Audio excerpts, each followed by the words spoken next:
Okay, so tonight is a very special night. We're joined by Sheleen McElhinney, all the way from America.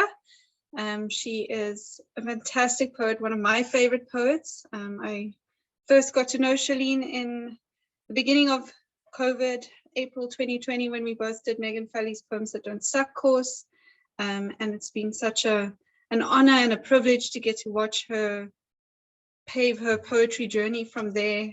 She's gone on to have her debut collection, Every Little Vanishing, published by Ripe Bloody in America. And it's a really, really beautiful cover and collection of poems. The first time I read it, I didn't mark a single poem because I wanted to mark every poem. So I had to read it again to choose favorites, but even then it ended up being almost all of them. So it's really an honor to have her here reading for us. And I'm most excited to get to listen and then to also just talk poetry. So over to you, Sheleen. Thank you for being here. Thank you so much. That was such a lovely introduction. You're also one of my favorite poets, so we have that in common. So it's tough to follow Rachel McKibbin's, but here we go. And I have bookmarked quite a few poems here, so I guess I should just jump right in. The Illusionist, after Natalie Diaz. My brother was a regular Houdini, thought himself invincible. He said, "Watch me cloak myself in death's dark curtain, then shake it loose unscathed." He practiced in his basement bedroom, fifths of potent elixirs stuffed inside hampers. I heard him screaming in the face of the lion he was caged with, arms covered in claw marks. He stood before me, wild irises like the blue of a flame, said, "Do you see me? Can anyone see me?" I clasped his face, thumbs resting in the hollows of his cheeks, and watched him vanish like smoke. I heard him sob when the odds seemed against him, watched him slink inside a box to cut himself in half, head like a bloated ball of cotton. Believed when he said those syringes were just props filled with water. He said much of the drawl was the feel of the needle, the prick of a pin into flesh. Not to worry, it's all part of the show. He brought in assistants, always skinny, always blonde, to slip the keys like a pill down his throat, to fetch me when he went too far. He fashioned costumes out of bed sheets and rubber bands the circumference of an arm, dyed them with blood, sequined them with regret. But though he studied all the tricks, learned the secrets from the illusionists in his circle, he wasn't a very good magician, and he could have been so many things.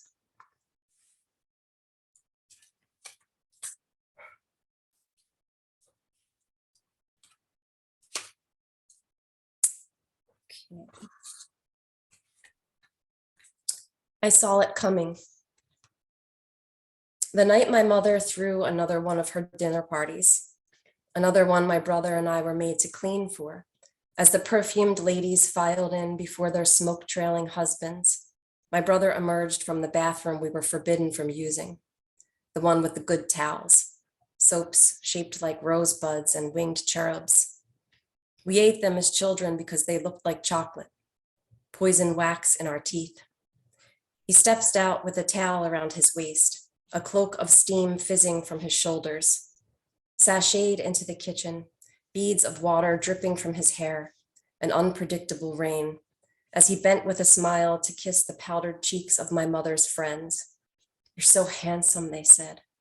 "Oh, your Michael is so handsome," they said. He peered into my door where I sat reading, his eyes wide, wet planets. I said, "What are you on?" He said, "Magic mushrooms, you want some?" It was a bad idea. I did it anyway. Opened my palm, slapped it to my mouth, ground them in my molars, down my adolescent throat. On the concrete steps outside our house, we pressed the bones of our arms together, elbow to elbow, rolled into and away from each other like magnets, moon to tide, tide to moon, laughed at the audacity of living, the audacity of dying. I went back inside when I pictured him cold in a church, and it wasn't funny. I stood in the kitchen, my eyes wide, wet planets, my parents clinking glasses against their teeth, slurping cold shrimp from their lifeless tails.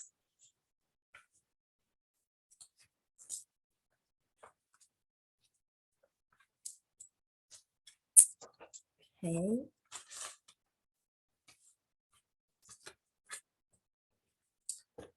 Another night wounded. He's dead. My God, wake up.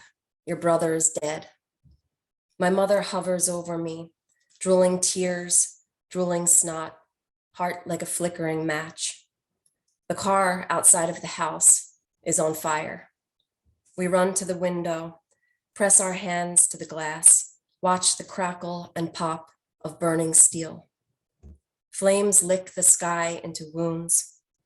My mother moans like a tree in a storm. The cops come, the firemen. The neighboring house lights flick on. The neighbors whisper, he's really done it this time. Dogs bark on their chains, a growling to open the charcoaled earth to let my brother fall in.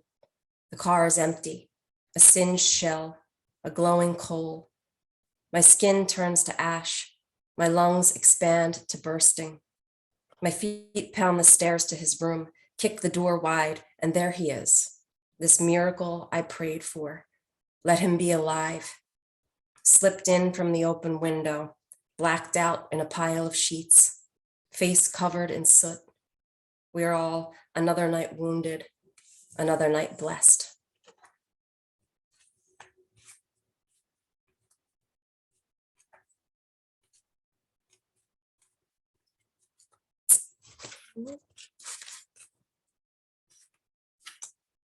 Don't worry, I won't keep you all in this darkness for, for the whole time. May 5th. I have moments of joy, I do. When the wind blows the curtain across the landscape of my body. When I'm so busy loving, I forget I'm alive. Today, you are dead again on your birthday. I am baking you another cake, eating it alone, singing for no one.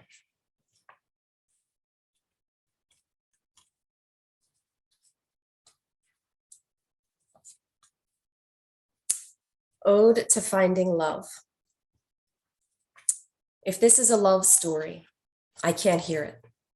Not over the sound of my own heart guarding its queen. I do not yield to fingers tucking a flower behind my ear. I do not blush a pink burn. I do not downcast my eyes for anyone but you. I am ashamed. I find empty containers ready to be filled with reasons to live. I shop for dresses that expose my spine to lure you here. I could unzip my skin like a dress and point to the buzzing, a hive of bees making honey in the organs for you, the quick pulse of it, the shimmy of blood to the body.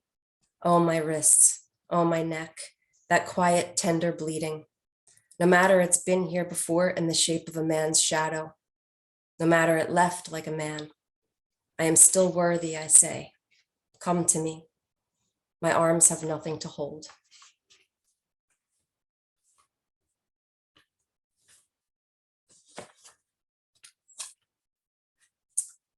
Eleanor, a portrait. My mother is Thanksgiving dinner, the pulled neck of the turkey thrown into gravy for flavor.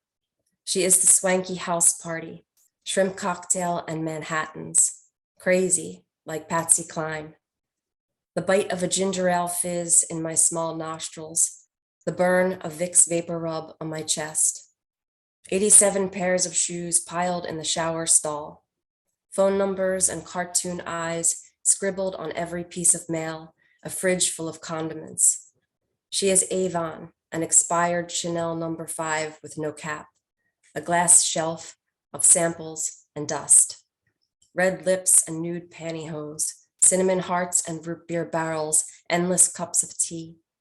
She is the paper bag womb that carried 8 children, 8 kites without wind, tangled up strings, veneer smile and ruby talons, holy water in the hallway, Jesus on the wall, Polaroid mom in a bathing suit, mom on the hood of a car, high arches, boxed black hair like a haunted house, and I am the ghost who grew up there.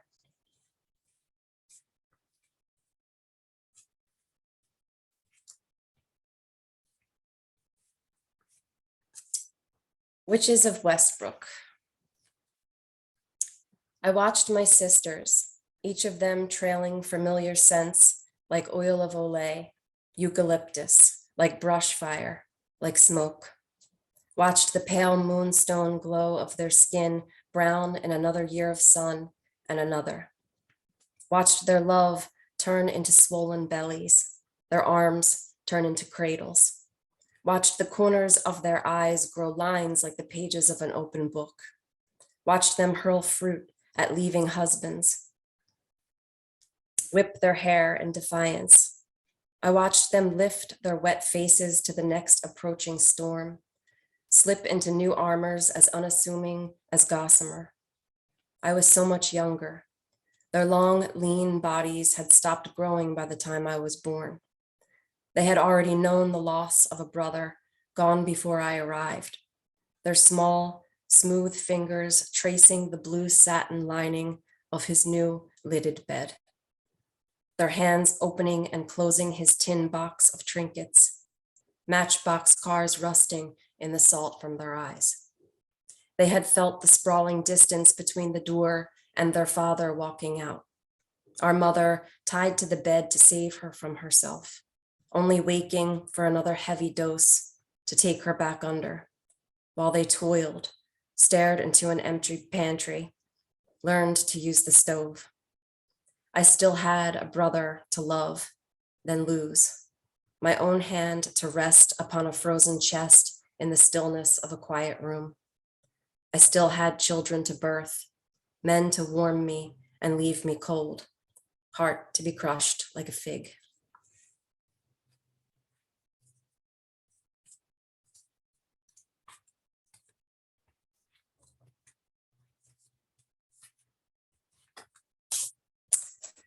Candy shop. The candy from the penny jar is only a penny. So me and Marcy fill our pockets with copper, giggle our way through the shortcut, already feeling the burn of a red hot, the melt of a cherry ring pop. The boys in the parking lot feasting on their own hearts like scraps of raw meat. They poke the wet linings of their cheeks with bottle-stiff tongues, jerk an invisible rope with gummed up hands, grind their hips against the hissing space between us. They moan our girl names in cursive and tell us to kiss like our mothers. I grab Marcy's hand. We knock our knees, guard our petties like diamonds.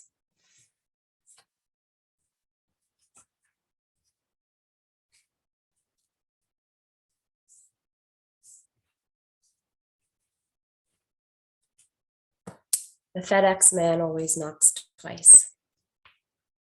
How many times have we been here, closing the door against the outside as if we are prey, as if we are worthy game, a prized head to hang on a wall, glass eyes reflecting the hunter's face.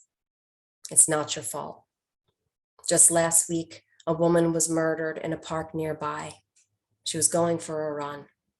She was running before running meant not dying. It's not your fault. Once you were crouched behind a bush till dark, shook from the guts out while a man slapped a pipe in his open palm, softly singing, "Here, kitty, kitty," over the crunch of his boots. When you were 13, the man working on your house was caught peering into the window of your second floor bedroom as you toweled yourself dry and looked for all of your vanishing underwear. Your brother, when he was still alive, still here to protect you, sat on the roof with a shotgun, waiting for that same man to come back around because brothers know what men are capable of. Once, you accepted a gift in exchange for rape. Once, A man who offered you a ride home drove you to his house instead. Once you left your drink unattended, woke up in the back seat of a car full of sleeping girls, and you could only save yourself.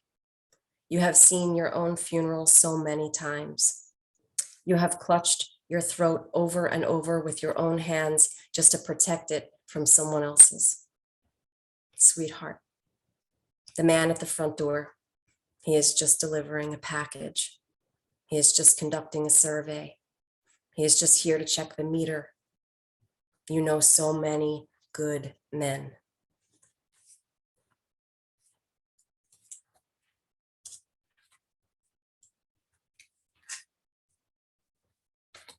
So take a drink of water.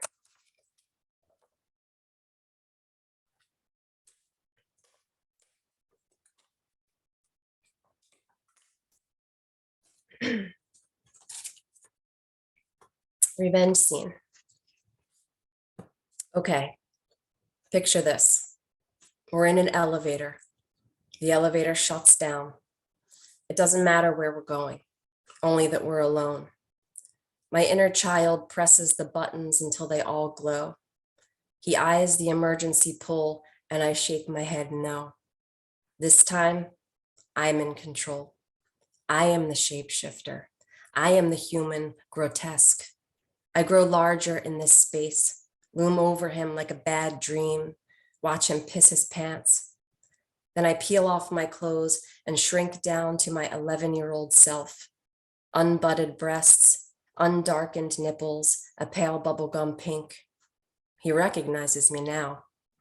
I stick out my tongue and a movie plays on its fleshy surface. Not the rape scene, but after. All the new names I was given. My own mother stiffening her back, taking away my dolls. I don't cry. I gush a river of blood. The elevator reeks metallic, fills up past his manhood, up to his gaping mouth, and chokes him. But I'm okay. I know how to hold my breath.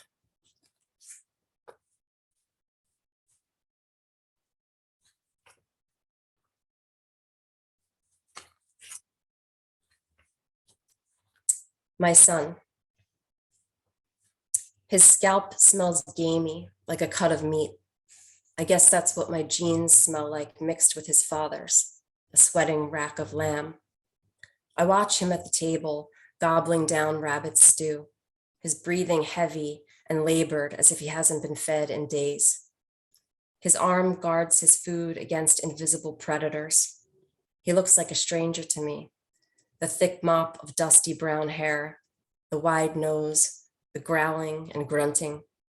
I bring the rug outside, hang it over a tree and beat it with a branch. Watch the dust particles swirl and float in the sun. My hands are dry and cracked, an old woman's hands. When my boy was born, they were soft against his cheek, soft inside his curling locks of hair. Still, he suckled on my breast like a ravenous wolf, always taking more than I could give. His father doesn't know what he is, but I do. I lie in the dirt and wait. I sing softly to myself as the moon rises high in the night sky. A coyote howls in the distance. I'll be out here all night, waiting for my son to come home and curl up in my skirt, weeping for all he's destroyed.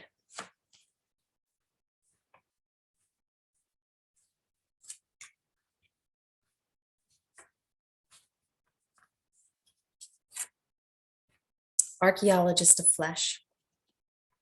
I would have called it a great love affair if he had loved me back, but it was all afternoon delight and evening broom closet. It's funny now to think the sound of a zipper in its slow descent, the teeth opening like jaws to reveal the wet mouth of longing, was what I called love. How potent the body that beckons. How tragic to have made myself a landscape, to have made his hands the tools for digging. Archaeologist of flesh, to have hoped that somewhere deep inside me, past the damp petals in the flowering earth of me, he could have found something.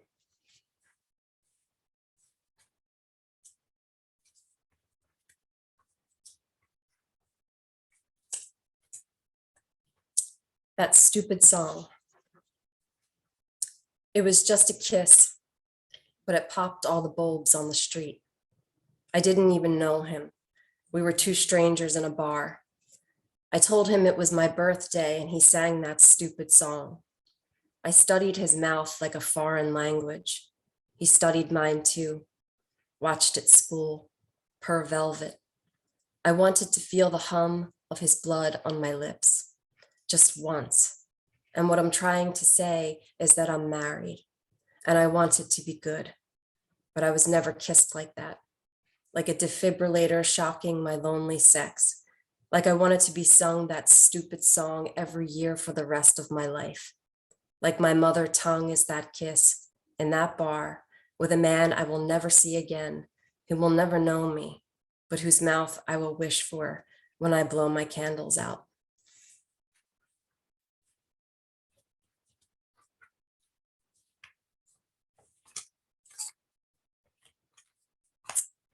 We never.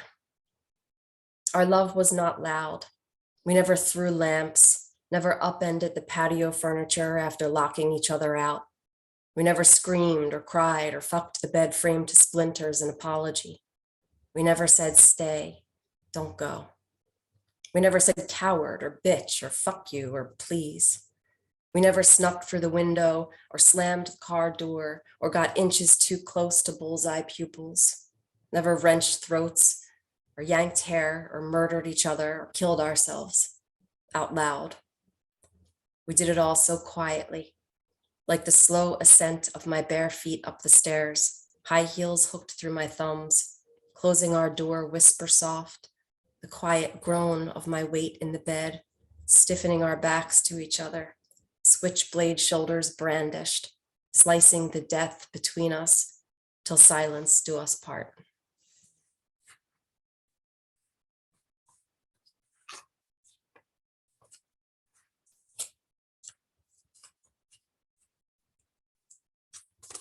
The third baby. The third baby slept at my breast in our bed, mouth like a silk purse waiting for pearls. We bought a plastic imitation mason jar filled with artificial fireflies. A speaker and dial we set to ocean.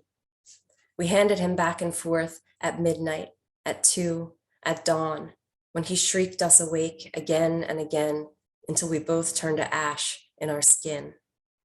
Until 4 months later, I left him at my sister's feet, drove to the emergency room to sleep, you by my side, pulling up my blanket like a shield of down. We gave him songs, we gave him sweet nothings. We disintegrated like the wings of a moth to please him, the baby we swore we'd never have, our marriage a bridge between staying for the children we had or leaving for the people we wanted to become. The third baby asked us to choose. We decided to give him, for better or worse, everything.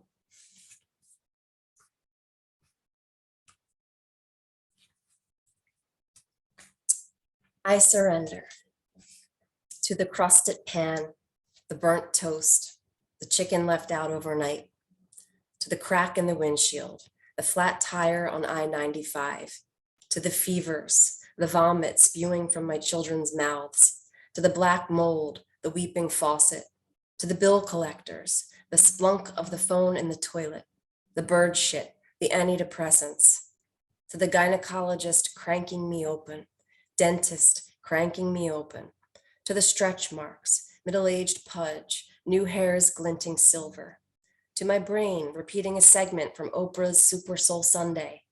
I am not a human being having a spiritual experience. I am a spiritual being having a human experience. To the 100 yellow carnations thrown onto my father's grave, my high heels sinking in mud. To the dead people I loved, not growing older, so close to celebratory barbecues, hot dogs and fireworks, dance recitals and due dates, and the birth of Jesus Christ, I surrender.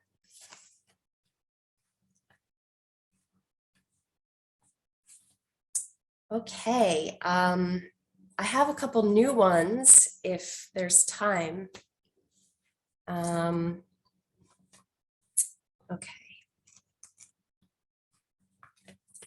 So this is called The Funeral Reception, or No Matter What, We Grieve Alone.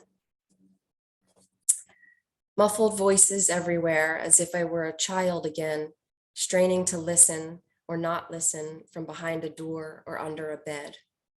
Old friends with furrowed brows, eyes like lakes, touching my hands, offering soup. Maybe it's raining or the clinking of teaspoons on porcelain. I'm asked how my children are doing, what grades they're in. Maybe I answer. Some quiet laughter. My brother was funny. I float from room to room looking for my father. I find him catatonic in an armchair in the study, eyes fixed on the peeling paper, a weeping fleur-de-lis, hands trembling on the knees of his dress pants, steeped in a spreading darkness. I click the door shut behind us. Do not go to him. Do not coo there. He does not turn to face me or lift the heap of my body once it's fallen, does not hush my wailing, catch my wrist to stop my fist from pounding the floor, and it is good, and we do not speak of it.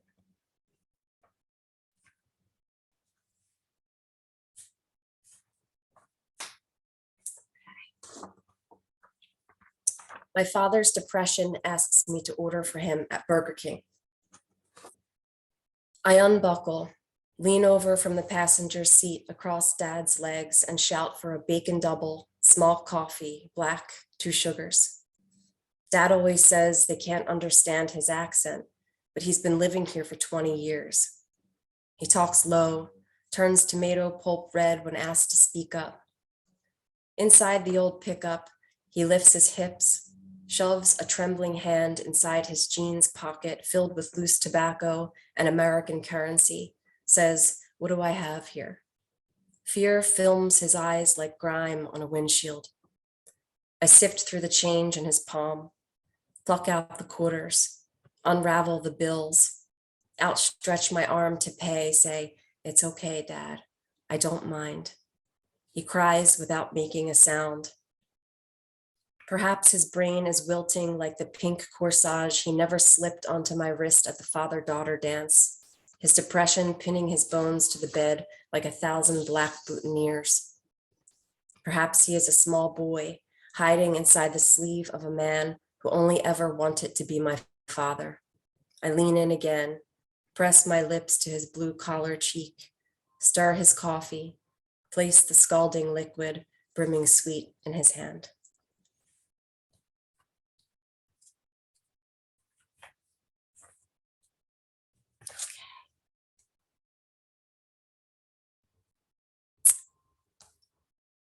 This next one is called Neon Lasso.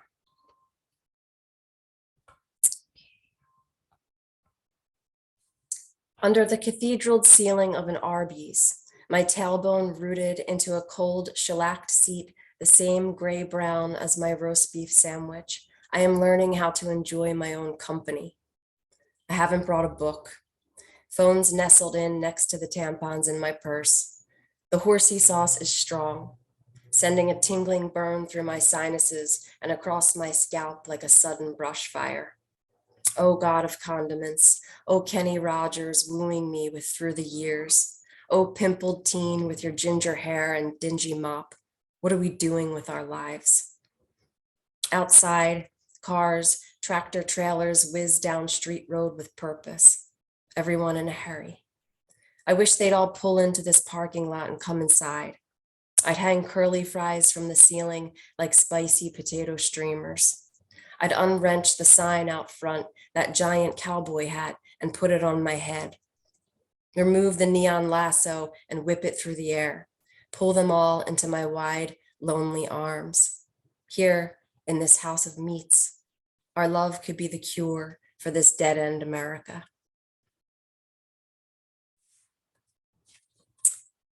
And last but not least, we would do We Swing on the White Wooden Bench.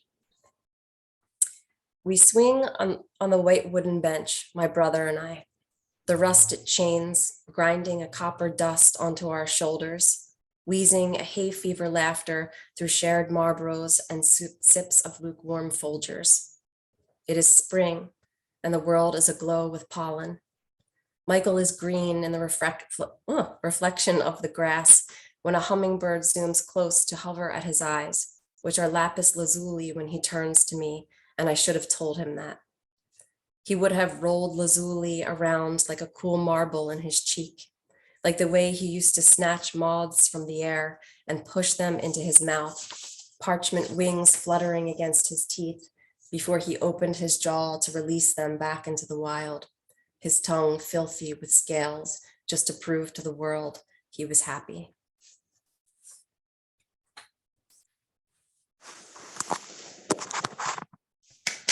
Oh, thank you. Everyone can unmute if they wanted to clap. That was beautiful. Thank you. Thank you. Oh, Thank you. you. Thank Okay. you so much for having me. Oh, no, that was fabulous. It's such a privilege to get to hear it in your own voice. Thank you so much. So we will have a Q&A session now. So anyone in the audience is welcome to raise their hand or pop a question in the chat or just wave wildly at me at some point. While we wait for hands to go up, Jacques, I'll call on you. I see that. I'll ask a first question. I am curious, do you find your poems come to you in like a fairly formed way, or is it like a really slow drawn out process for you, or does it take a lot of editing to get to the poem, or is it varied? Yeah. It depends. Mostly, I think with Every Little Vanishing, I already had those poems living inside me before I sat down to write them, because there's such urgency, of these traumatic things that happened in my life that needed to get out there. They needed to come out. So those poems, I feel like as soon as I started to write them, they just came out. Since then, I've been taking a lot more time with my poems, forcing myself to write, make it more of a practice rather than when something strikes me. So yeah, I'd say, I guess it's about 50-50, sometimes you get lucky and they're there, and other times you have to work for them. Awesome. That makes a lot of sense. Yeah. Okay, Jacques, I know you were waving, so I don't know if you can unmute, because I can ask you to unmute, but I can't actually unmute you, it seems. I don't know if you can try, if you want to call someone to help you. Jacques not on his regular computer. Okay, while you figure it out, let me go on to someone else and then I'll come back to you. Jax, hey. There. Pardon me. I was wondering if you could speak at all. I was particularly struck by your poem, The Third Baby, as someone who I'm a parent and have been trying to figure out how the heck to write about parenthood in all of its complexity, and particularly about the darker experiences of parenthood. I don't know, for me, parenthood has not been a euphoric, blissful experience of cherubs bouncing on the lawn. There's been a lot that's extremely hard. And I really appreciated in your poem, The Third Baby, how you were alluding to that, to the darker sides of parenthood. And to me, I read it as the darker sides of parenthood inside a relationship also, and what's happening with that relationship. I was wondering if you could just speak a little bit to that. I relate to that so much because a lot of the time as a poet and a mother or a parent, you feel like if you're writing about your children, it can come off as like being really kind of cheesy, and Hallmark or something like that. And then on the other end, the other side of the coin, there's a lot of stuff about parenthood that you don't really feel like you can admit to, the shitty aspects of it, because then you're looked down upon, like, maybe you're a bad mom or something like that. So I had a lot of anxiety. There's several, mother poems in there in that book that are kind of like that. But I think it's important to write it, and I think it's important to put it out there because it makes other parents that have, those experiences, and we all do, whether we want to admit it or not, to feel like they're not alone. So, did I answer that question? Or did I just, does that make sense? That was helpful. I appreciate it. Oh, but I was going to say a book that you should read that's really, really great about all of that is Fruit Geode by Alicia Jo Rabins. It's amazing. There's a lot of motherhood poems in there that are just so real. So, yeah. Awesome. Thank you. Okay, Jacques, you are welcome to ask. I think I'm unmuted now. I think you can you hear me? We can. Yeah. Okay. I was just incredibly moved by your poems. Thank you. I really felt their urgency, and what was fascinating to me, I'm just pulling myself together, is this feeling that I think a lot of people have, that poetry is something that is healing, the reading of it, the writing of it, and I go along with that. But there's also this feeling that you almost, it also wounds us to write this stuff down and to read it. So it's as if it sort of it opens the wounds and it heals them at the same, maybe at the same time. Is this, I don't know, I'm sure this is something that I can hear that this is something that you know about. Is it something you want to say something about that? That's the difficulty and the healing in it. Yeah. A lot of those poems were really difficult to write because as I was sitting down to, write the book, I was having to go back into traumatic parts of my past and kind of relive them in that way. But at the same time, it was cathartic to be able to look at that stuff and just look it in the face and move on, accept it and look at it and move on, because if we push these things away, they're just going to manifest in our bodies in some other unhealthy way. So yeah. Well, I mean, I felt as if I felt as if your brother was in the room, Oh, that's amazing. Alive, and that's something. Yeah. Thank you. Yeah. Thanks, Jacques. Carson. I do look like it. Hi. Hi.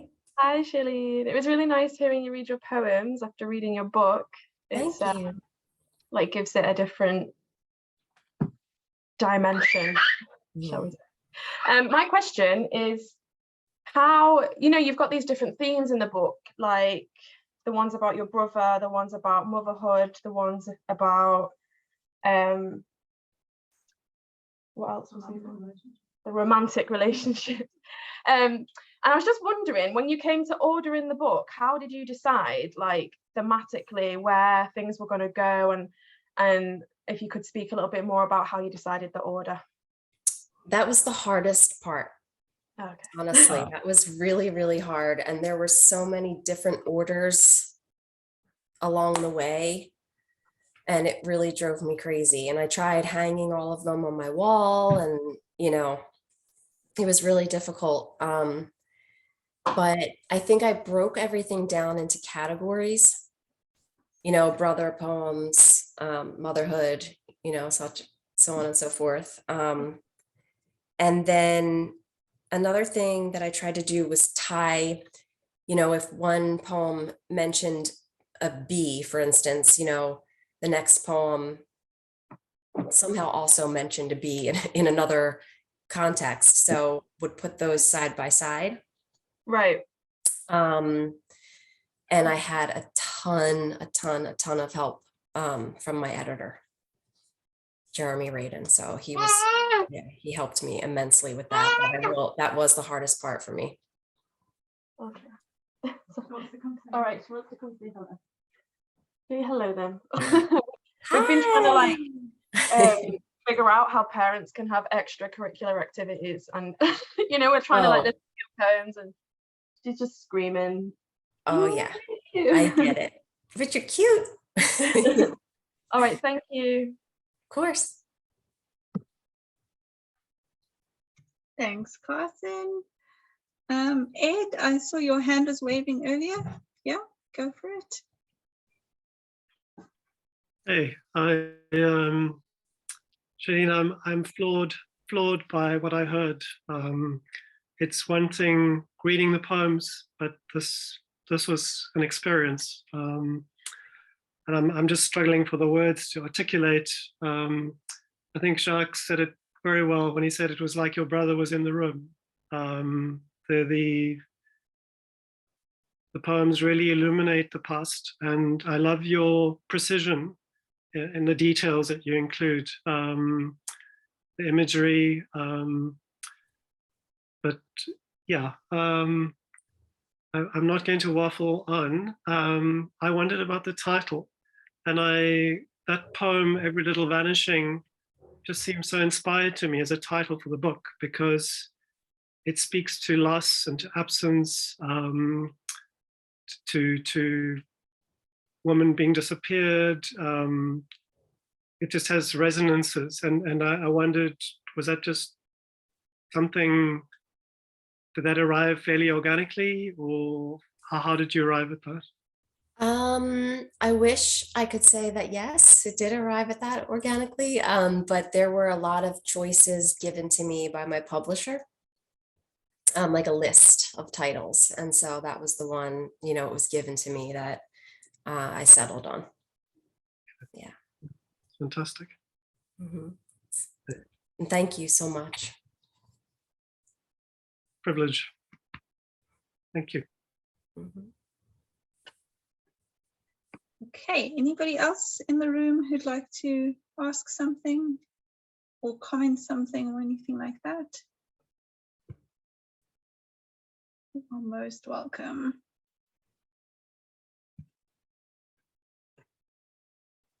No, yes, seems not.